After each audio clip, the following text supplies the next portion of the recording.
بسم اللہ الرحمن الرحیم۔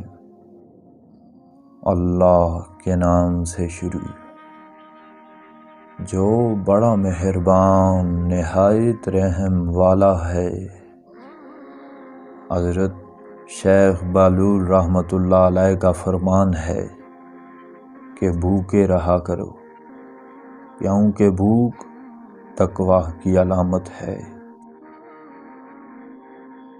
غریب کی 2 وقت کی روٹی کا ضامن بھی اللہ تعالیٰ اسی طرح ہے جس طرح اسیر کے ٹھاٹھ کا۔ جو شخص اللہ کے حضور عاجزی اور انکساری اختیار نہ کرے وہ عزت کبھی نہیں پا سکتا۔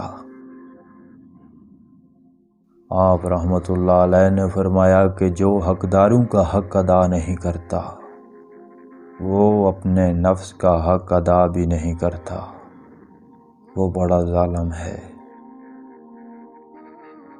جو محبوب کے مکان کا جھاڑو کش نہ بن سکے اس کا شمار عاشقوں میں نہیں ہو سکتا۔ جو خدا کے سوا کسی اور سے انس رکھتا ہے وہ خدا کی انس کو قطع کر دینے والا ہے۔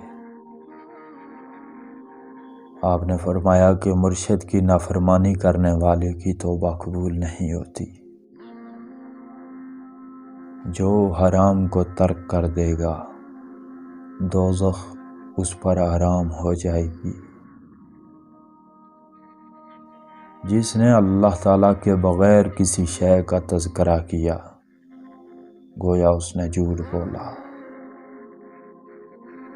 جب اللہ تعالیٰ کسی کے لیے کافی ہو جاتا ہے تو پھر اسے کسی بھی تکلیف سے دوچار نہیں ہونا پڑتا۔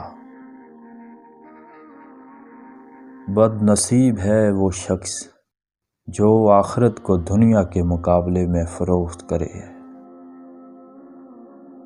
جو اللہ تعالیٰ کے برگزیدہ بندوں کی صحبت سے دور بھاگتا ہے وہ رحمت خداوندی کے سائے سے محروم ہو جاتا ہے۔ معرفت الہی اور نجات اخروی حاصل کرنا چاہتے ہو تو مخلوق کے ساتھ حسن سلوک کرو۔ محبوب حقیقی سے لو لگانے والوں کے لیے عشق کے سوا کوئی راہ سلامت نہیں ہے۔ آپ نے فرمایا کہ نیک اعمال کمانا چاہتا ہے تو اپنے نفس کے چور کو اپنے من سے مار بھگا۔ دنیا میں سب سے خوش قسمت انسان وہ ہے جسے اس کا محبوب پہچانے۔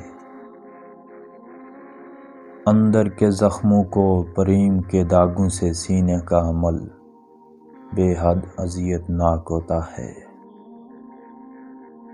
اس دنیا میں کامیابی کے گر سیکھنا چاہتے ہو تو تکبر اور غرور سے بچو۔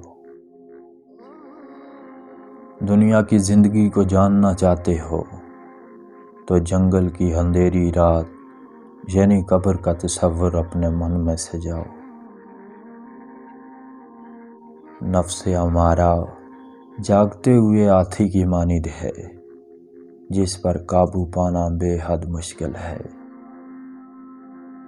اگر محبوب حقیقی کو حاصل کرنا چاہتے ہو تو خلوص دل سے عبادت، ذکر اور فکر اپناؤ۔